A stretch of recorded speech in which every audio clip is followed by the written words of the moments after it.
Oh, hello guys. Welcome back to my channel.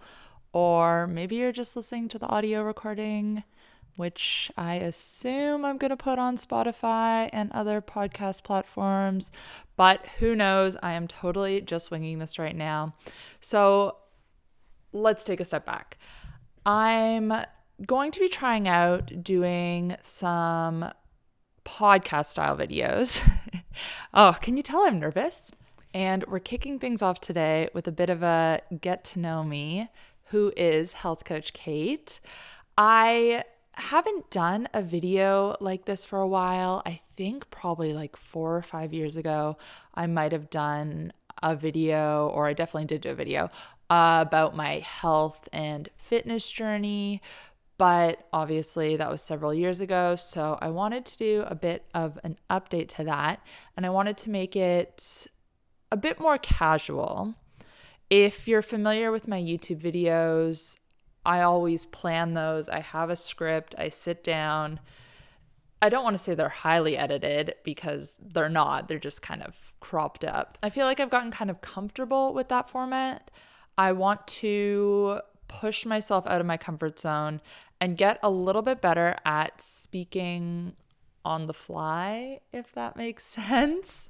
And yeah, just basically keeping things a little bit more casual. So I don't know, trying things out today. I'm going to do a video just talking about who I am, my story, my journey with my diet, with my fitness, losing weight, gaining weight, losing muscle, gaining muscle, all that good stuff.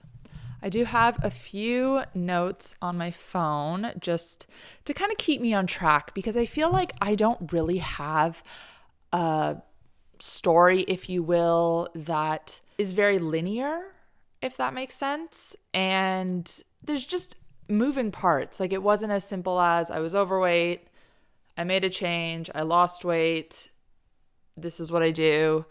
There's been a lot of ups and downs and just different things that have impacted it that we'll kind of get through as we go through the video. But I find that whenever anyone asks, like, how did I get started with health coaching? How did I start my business? How did I start my YouTube channel? All of that. I don't really have a linear story.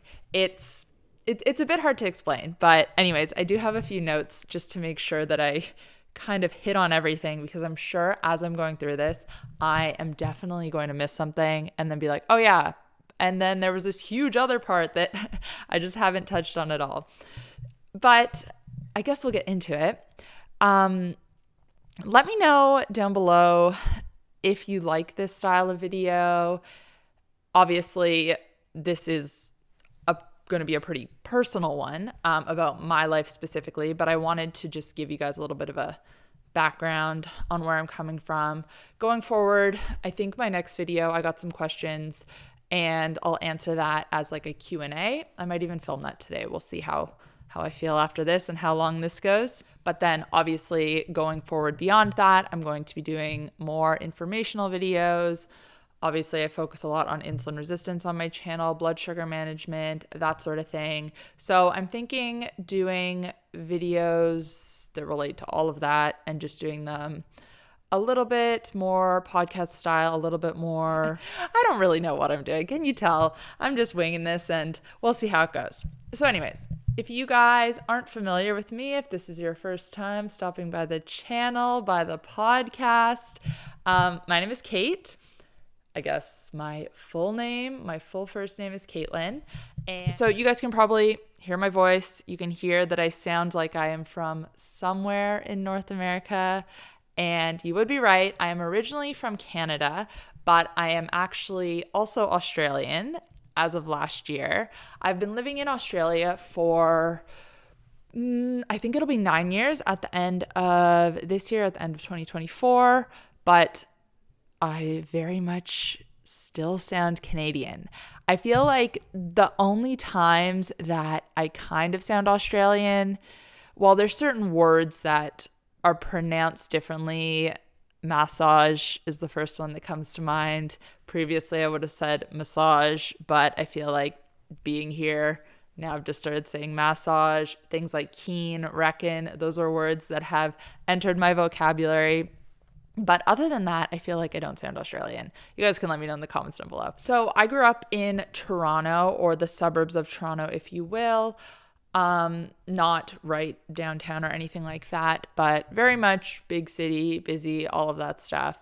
Growing up, I was always very active. I played hockey, I played baseball, I played rugby in high school. What else did I do? I played like soccer when I was younger, that sort of thing. But it was pretty much hockey was always my main sport in winter, and soccer, and then it switched to baseball, and then it switched to rugby were my summer sports. So very active growing up, but never really understood nutrition. And that wasn't an issue when I was younger and in elementary school. I mean, when I was really young, like kindergarten through to grade 6, grade 7, I was very tall. I was always one of the tallest girls, always in the back row in photos and whatnot. And the first time I can ever remember worrying or even thinking anything of my weight was probably, I don't even know how old I would have been. It would have probably been like grade 5 or grade 6. And went to the doctor's office, and I think I was maybe just over 100 pounds. And like I said, I wouldn't have thought anything of that. But the doctor said something like, oh, don't worry about the fact that you're 100 pounds. Like you're tall for your age, so that's not an issue. And I was kind of like, oh, okay, well, I wasn't worrying about it, but now you've just planted that seed in my head. And fast forward, the next time I can remember worrying about it was when we were going on a ski trip. Yeah, it must have been like grade 6. And we all had to be weighed in order to like them to give us the proper skis and boots and I don't know, do the bindings or whatever. So they had a scale and they had us all line up in the gym and stand on the scale one at a time. And I can just remember, I don't even remember what the number was, but I can just remember standing in that line and being like terrified that one of the boys was going to see how much I weighed or something like that. So that was the first time that, yeah, I kind of started to worry about my weight. And then as I went through middle school and into high school, I started gaining more weight and just feeling like I was bigger than everyone else. I can remember I had a couple friends in middle school, one in particular, who was pretty nasty. And we were about the same height, but now at this point, she was probably like, looking back, she wasn't that much skinnier than me. I wasn't even overweight or anywhere near it, but she would always make little comments. There was one time and it was Halloween and we were all kind of, the 4 of us were going to dress up as each other for Halloween. And I can remember I was going to be her, and she was picking out the clothes of hers that I was going to wear, if that makes sense. And she pulled out this pair of pants and she's like, these are probably my only pants that will fit you because they're stretchy. And just the sort of backhand comments like that she would make. So at this point I was kind of feeling like, oh, like I'm bigger than everyone else. I don't know. I still didn't really, I guess I did to an extent think I was fat. But as I continued to go through high school, I started just eating out more with my friends, didn't really care what I was eating that much. I started like going out to parties and then drinking a bit and then waking up in the morning, getting fast food. And at that point, I was definitely putting on weight. I still wouldn't say I was overweight. I wouldn't say I was overweight at that point. I was getting there, but like I said, I was still very active. I was still strong and like doing well in all of my sports, if you will. Towards the end of high school, I started to worry about it a little bit more and was a little bit more considerate about what I was eating. So I would choose things like, I can remember eating a lot of Special K cereal for breakfast, thinking that was a good choice. And I would look at the back and the nutrition label and I'd be like, okay, I need to have 1/4 cup and half a cup of milk. And that's going to be my breakfast. which obviously looking back is the tiniest breakfast. So I would eat that and be like, I am still starving. What is wrong with me? So I'd pour another bowl and I'd eat that. And I was doing all these little things at that point that I thought were the right thing to do to lose weight. I was choosing low-fat products. I don't know, just a lot of the mainstream advice about nutrition. I was really trying to follow that. And it wasn't working for me. I felt like I was always hungry. I couldn't figure out what I was doing wrong. I can remember buying Quest bars and being like, these are really healthy. I need to eat more of these, and just a lot of like processed food like that. Obviously, not obviously, I guess, but as high school finished, I started, went to college, that sort of thing. I was drinking even more because now I was legal and could do that. And I was still, again, trying to eat healthy where I could, but my weight was just going up. It was just going up. It was just going up. So eventually I ended up getting a little bit more into nutrition because I got more into cycling and doing endurance cycling specifically. With my ex-boyfriend, we would just literally bike everywhere, and it was really fun at the time, but I started to realize that just eating anything before a ride wasn't really working. So that's when I started to become more familiar with the paleo diet. And I was like, oh, this is amazing. Eat all whole foods, eat like our ancestors. And that worked well for me to an extent. When I was eating paleo, I was eating a lot of fruit. I was eating a lot of carbohydrates. The thinking with cycling that I was reading about at the time was that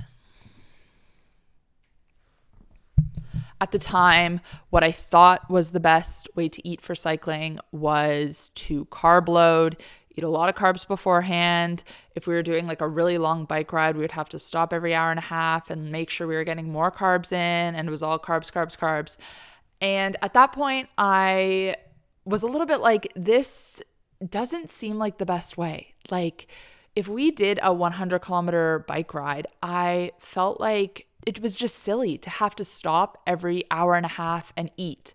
And if you didn't eat, you would bonk, if you will, that's what they call it, and your energy would just crash. You'd get like shaky and just, it was the absolute worst feeling. And that is when I first got into, or when I first discovered low carb diets and how they could be effective for cycling and endurance exercise, and how you could tap into a different energy storage system that was more long lasting, that meant you wouldn't have to stop so frequently to eat. I was fully on board. When I first started and got fat adapted, I could do 100, 125, 150 kilometer ride without eating anything beforehand, maybe have a few nuts in between, but honestly, like, I could do a long distance ride like that without eating anything. And that was an incredible feeling. And basically, so before this, I guess I haven't really said this, I wasn't really into nutrition at all. I knew nothing. Like I said, I was eating a lot of Special K cereal. I thought that was a good option. I would always choose whole grain bread. I would always choose like lean turkey as my protein source. And clearly that just wasn't working for me. As I started to see the benefits for myself, I also found that eating a low carb diet helped me to control my appetite better. I have naturally a huge sweet tooth. I love ice cream. I love desserts. And eating a low carb diet, I was able to control that better. Obviously, I was doing a lot of exercise at the time, but even doing all that exercise before I switched to low carb, it was still a little bit difficult to control my weight. And when I switched to low carb, I could control my weight easily. And that was such a good feeling because I felt like for the first time in my life, I was actually able to lose weight, to feel lean. And that obviously like helped my athletic performance as well. So the way I got into low carb diets is different than a lot of people did. I got into it first for athletic performance reasons, and then I realized all the other benefits that could come along with it for weight loss, for weight management, for insulin resistance, for blood sugar, for all of that stuff, diabetes, PCOS, heart conditions, everything. And that is when I was like, okay, I want to help people. I want to get more knowledgeable about nutrition. I just want to spread this message, let people know that weight loss, weight management doesn't have to be difficult. And that's initially when I first started getting into, oh my God, there's just like a cat. Okay, I thought that was my cat outside and I was like, oh no, how did you get out? But no, that's not him. And while all this was going on, I basically, long story short, I moved to Australia for a bit, I moved back to Canada for a bit, and then had moved to Australia. And this time when I'd moved to Australia, I was just on a working holiday visa. So no, I wasn't even on a working holiday visa. I was just on a visitor visa this time. I guess I technically hadn't moved, but I had come over here to be with my ex-boyfriend. And yeah, I was just on a visitor visa, so I couldn't work here. And I was trying to figure out a way to work and be self-employed, if you will. I had a few other side hustles that were making me money to an extent, but I really hadn't found what I was passionate about and what I wanted to make my career. So this seemed perfect. I was like, I can get into health coaching. I can help people this way. I can study online easily. I can do all of that without having any issues with like my visa or anything. Like I can set that up myself. I was also pretty into watching YouTube videos at the time regarding all of this. And I was like, I want to do that as well. So that's when I first did my health coaching certificate that was with the Primal Health Coach Institute, which I still to this day, 10 out of 10 recommend. It is an incredible program. I think I did that in 2018, which that sounds so long ago at this point. It seems like a long time ago, but it also seems like yesterday. So I did the coaching program. I started posting YouTube videos, and initially I was just doing very generic videos, what I eat in a day on low carb diets and how to quit sugar, whatnot. And it wasn't until a few years later that I really niched down and started focusing more on insulin resistance because I realized that there was a really big gap in the market. So anyways, I was eating low carb at this time, still doing a lot of cycling, and I went the way that a lot of people go in the low carb community. You start off low carb, you switch to keto and pretty strict keto, eating less than 20 carbs per day and being pretty religious about it. And then you hear about the carnivore diet. It sounds crazy. You give it a try. It's actually not so crazy. So I actually did the carnivore diet for probably, I think it was maybe like 2.5 months, like strict. And up until this point, like I said, I had been pretty strict about my diet. When I first switched to paleo, I was so crazy about any added sugar in anything. If I was eating at someone's house and I saw they were using a sauce that had added sugar, I was like twitching, and it was not healthy to be that strict with what I was eating. And I realize that now, but at the time, you kind of go down this trajectory where it just keeps getting stricter and stricter. Like I said, the low carb to keto to carnivore pipeline. And yeah, I did feel really good eating carnivore, but what I realized doing that was that I didn't need to be that strict with my diet to feel my best. I personally feel good on keto. I feel good on low carb. I am able to do everything that I need to do, exercise. I have like no brain fog, that sort of thing, without being strict carnivore, because I personally don't have any autoimmune diseases or anything like that. So I'm pretty lucky in that sense. There's such a divide between the online space, the online bubble, if you will, and the real world.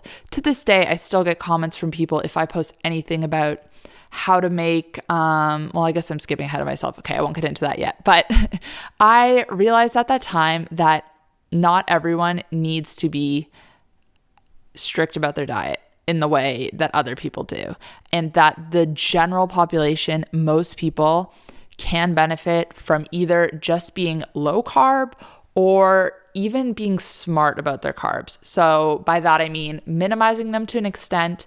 And when you do eat them, eating them in a way that isn't going to cause these big spikes and crashes in blood sugar. And that pretty much, so that was a few years ago that I kind of made that shift from carnivore to being a little bit more relaxed with my approach, both personally and in what I promote and recommend and use with clients. And that was a big shift for me. Mentally, I feel a lot better doing the best that I can and eating in a way where I eat whole foods whenever I'm at home. Most of the time, I focus on protein. I generally eat low carb. But if I'm eating out, I'm a little bit more relaxed. And I think that this is just, for me, the best way to enjoy my life. And ultimately, isn't that what we're all trying to do, is to get healthy in order to enjoy our lives, to be able to do all of the things that we want to do. If you are going to someone's birthday party stressing about if you can have a slice of cake or not, you are missing the point. You are not going to enjoy yourself there. You're taking away from that experience. And for what? Over a slice of cake that isn't going to totally derail your results. Maybe I'll do a full podcast and go on a little bit of a rant about that. But everyone online is so in this bubble, like I said. And that's not necessarily a bad thing, because I think it is great to find a community, to find like-minded people, to keep you motivated, to learn from, that sort of thing. But I think there becomes a point where you need to step back and be like, okay, this is real life. What am I actually going to be able to stick to? What am I going to be able to actually apply? Because let's be real, a strict carnivore diet is not going to be the best approach for most people. You are not going to be able to eat carnivore 100% of the time unless you are fully in control of everything you are eating, unless you never ever eat out. You know what I'm saying here?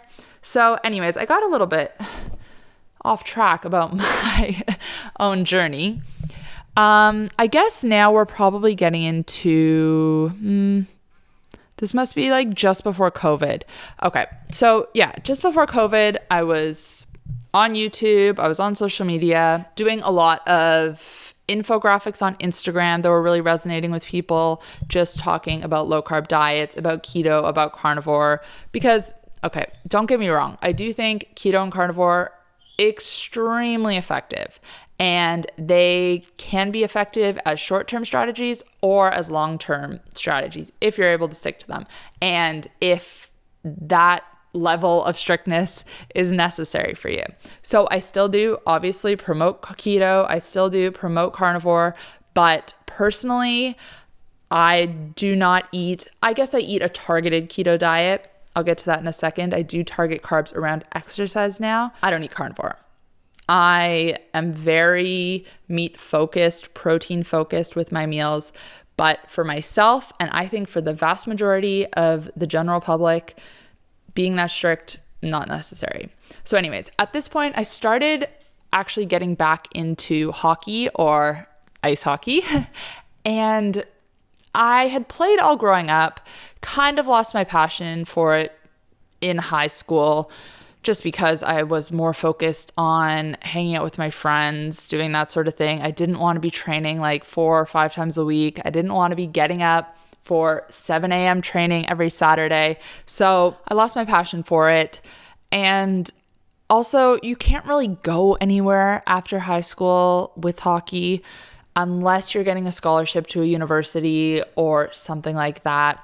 But yeah, so I had stopped playing after high school. So I live in Adelaide, South Australia, or actually the Adelaide Hills, if anyone is also from Australia and wants to be more specific. I realized there's actually an ice hockey team in Adelaide, and I started playing again. At first, I was just kind of doing it for fun. It was kind of cool because at that time, and now I play for Adelaide, so we get to travel all around Australia. We get to play Brisbane, Sydney, Melbourne, and Perth. And it's basically the National Women's Ice Hockey League. That's what it is here.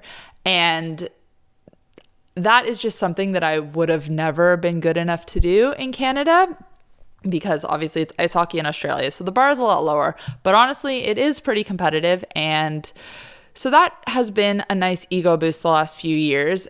Post-COVID, I got a bit more serious about it. I was kind of like, okay, I don't really have any specific health and fitness goals. I kind of had to stop cycling after a bit because yes, I was feeling really good and I was very fit in terms of cardiovascular health, but I lost so much muscle mass when I was cycling.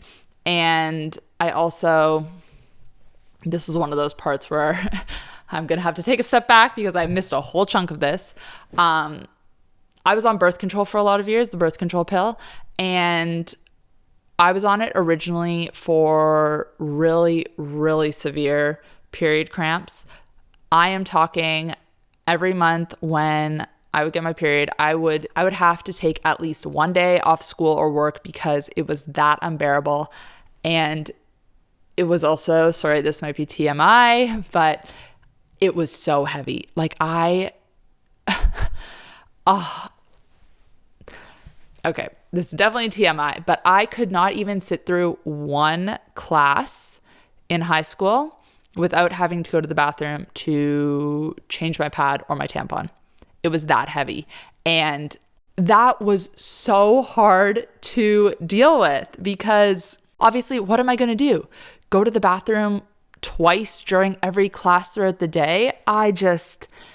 It was really difficult. So anyways, at a certain point, probably towards the end of high school or just after, I got on the birth control pill, and that did help with my symptoms. It made my period lighter. I didn't have as intense cramps. Was on that for many years, but then decided to get off it when I started learning more about hormonal birth control. I can do a whole episode on that and the issues with hormonal birth control and why I am no longer on hormonal birth control.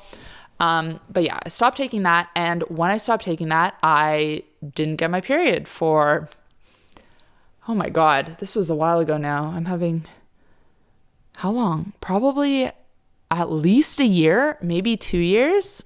I was very confused, went to the doctor, was tested for PCOS, which I did not have. The doctors didn't really have any answers for me. I went to a naturopath. She didn't have any answers for me either. Yes, I lost a lot of muscle mass, and yes, I was pretty lean at that time, probably the leanest I've been in my whole adult life. But yeah, I wasn't like underweight or anything like that.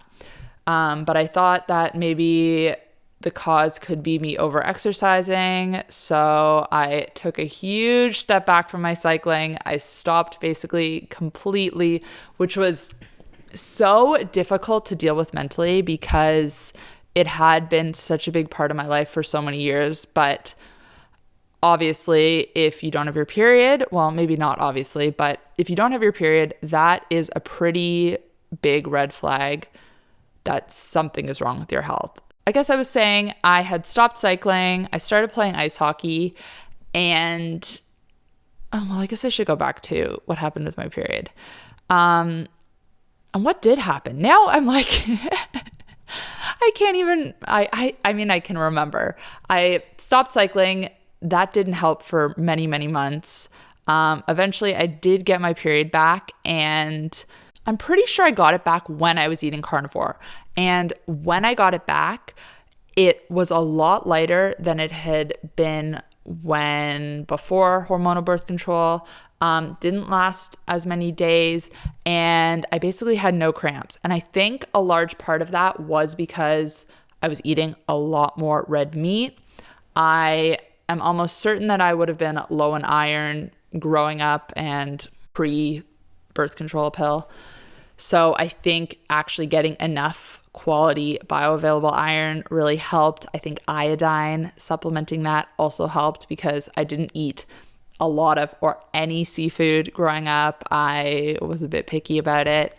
So those things together, I think might have helped. Plus stopped cycling, which I hate, but women's bodies are so finicky. They are so sensitive to how much we exercise, the type of exercise we do, all of that. And that was a really hard pill to swallow, but yeah, anyways, at this point in time, I don't do a lot of cycling.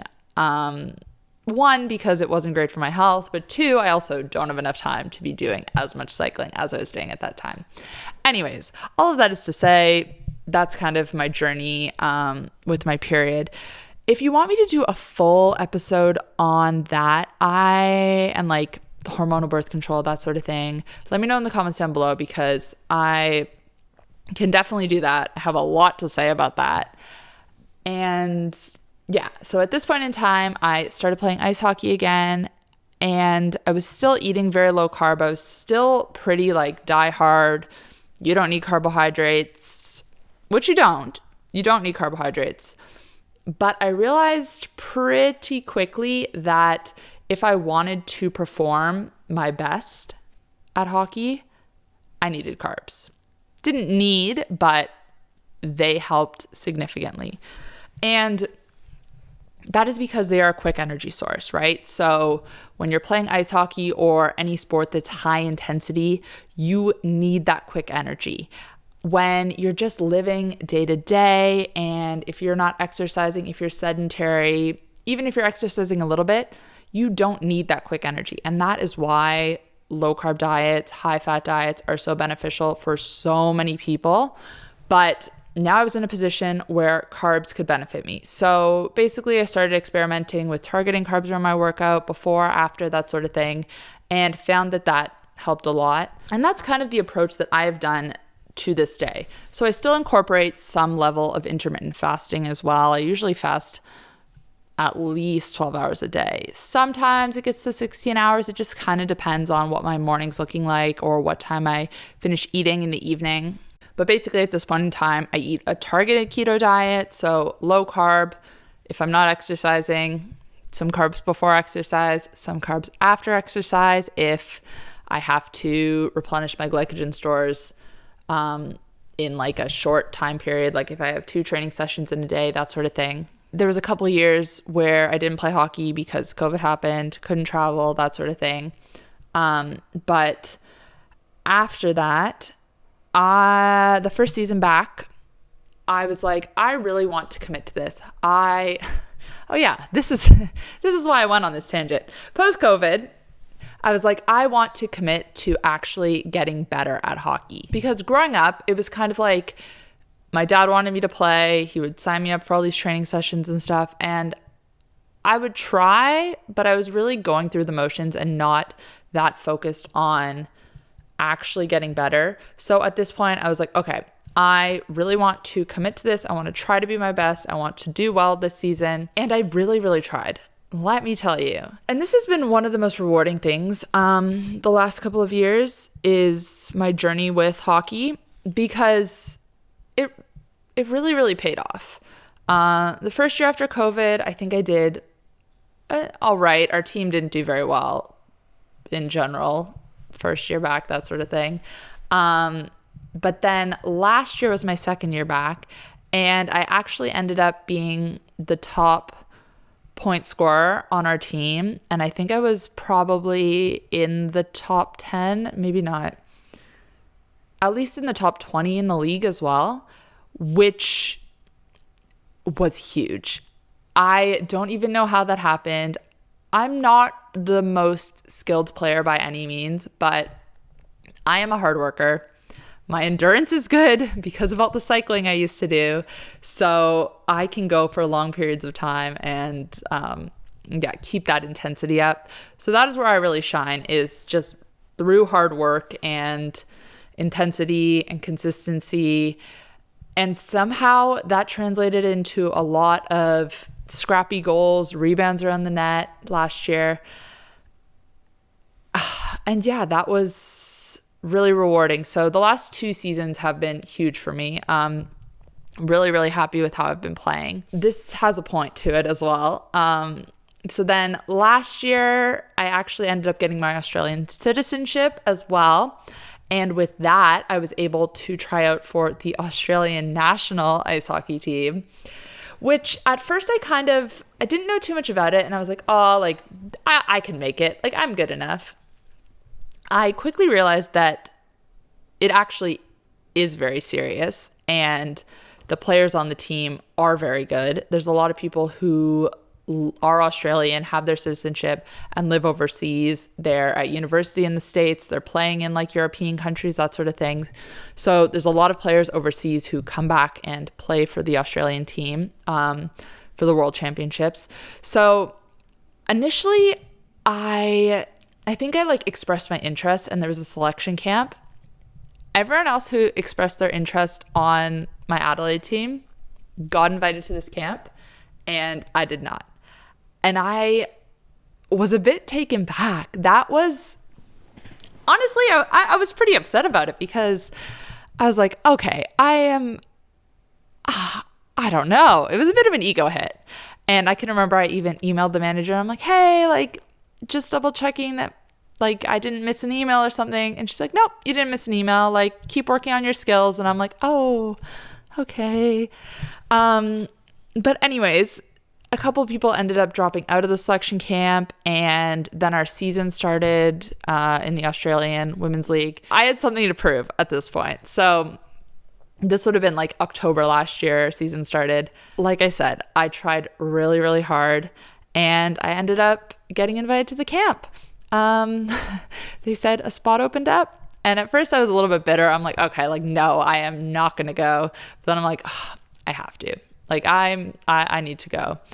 And the camp was so full on. We were on the ice so much. It was pretty intense. Like I said, there's a lot of players who are really good who I didn't expect. I left that camp being like, okay, that was such a good experience, but I really don't think I'm good enough to make this team. A couple months went on, kept playing to the best of my abilities in my regular season and doing really well, like I said. And I ended up making the team. So that was actually so rewarding. And actually I just like got goosebumps thinking about it, because to go from not being invited to the camp and then working my ass off to prove myself and then making the team and getting to go to the World Championships earlier this year, I was so proud of myself. And I don't know, like you don't get the opportunity to work really hard and experience something like that, if that makes sense, that often. So yeah, like I was saying, at that point, I'm like, okay, now I am fully all in. I really just need to work on my skills, get better, keep it up. And I ended up going to Turkey for the World Championships, and we got a silver medal. But relating that back to nutrition, this is where my mindset has definitely shifted, because like I said, I used to be you don't need carbs. There is no time you need carbs. Your body can make all the glucose it needs. And that is true. But there are instances, basically the only instances are with athletes, but there are instances where carbs can be beneficial and where you're going to feel better, you're going to perform better if you have carbs. With that said, that is not the vast majority of people. Most people are not in a position where they need carbs or need large amounts of carbs. So most people, low carb diets, that is the way to go. Oh, and that has probably been the most recent update, I guess, in my story. I feel like I missed so much here. I guess the recap is I went from being overweight. Low carb really helped me to lose weight. Paleo, whole foods, did keto, did carnivore, realized that I didn't need to be that strict, started to, I guess, regress back to keto from carnivore. And that is kind of where I found the sweet spot, doing a targeted keto diet. And all throughout this, obviously, I post so much social media content. I've been posting 2 YouTube videos a week for probably the last 6, 7, maybe even 8 years. I talked about how rewarding it was to make that hockey team. But another thing that I found really rewarding is just through my coaching, through helping people on social media and posting my content, just hearing the feedback about how low carb diets, how my videos and my content have helped people, how they've helped people lose weight, how they've helped people realize they were insulin resistant, all of that, that is what makes it all worthwhile. And what I really love about YouTube is that I am able to provide this information to people for free. I am able to provide this free content, and I am able to also make a living off of it. Because if you don't know, all the ads that play during YouTube videos, YouTube creators get a percentage of that, and that is how we make money directly from YouTube. Obviously, I have a few other income streams related to that. I do sponsorships. I do work with a handful of companies that I absolutely love and personally use. You can see I have my Good Idea drink here, which I've talked about before. This is a drink that helps to control blood sugar. It improves insulin sensitivity. It works in a similar way to apple cider vinegar. So I make money working with brands like Good Idea, like Sodi. That's the electrolyte company that I work with and I personally use. But yeah, I make money directly through YouTube just from posting free content. And I think that is just it. I love it because it's free for you, and I am also able to make money doing it. Because obviously if I wasn't able to make a living doing this, then I couldn't do it because I do not have enough time in the day to be working a full-time job and doing all of this. It takes a lot of time, let me tell you. And I even have a video editor. I even have an assistant, and I still am so busy all the time. Anyways, I don't know where I was going with that point there, but I guess that's kind of where I'm at today, is still posting content, still doing coaching through my coaching programs, mainly focusing on my insulin resistance masterclass, which, it's $100, 7 days of content. It's supposed to give you everything, or it does give you everything you need to kickstart your journey to reversing insulin resistance. There's a sample meal plan. I help you out through a private Facebook group. So that's my main focus, along with creating YouTube videos. And then I also, of course, do TikTok videos, Instagram posts. Been a bit quiet on Instagram for a while just because it's been harder to reach people, but I've been slowly getting back into it. And yeah, playing hockey, that has somehow, if you told me I would still be playing hockey at this time of my life, 10 years ago, I wouldn't have believed you. But here we are. I feel so honored that I have gotten to represent Australia, and hopefully I make the team again next year and can continue to do that. And yeah, I guess that's just a little bit of background on my journey, where I'm coming from, a bit more about me.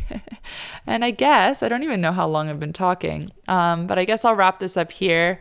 So let me know down below if you guys enjoyed this long form video, if there's any topics you would like me to touch on in future videos like this, or just regular YouTube videos, or do like a shorter Instagram reel or TikTok or YouTube short I can do all of those formats. But thanks guys for tuning in, and I will talk to you soon. Bye.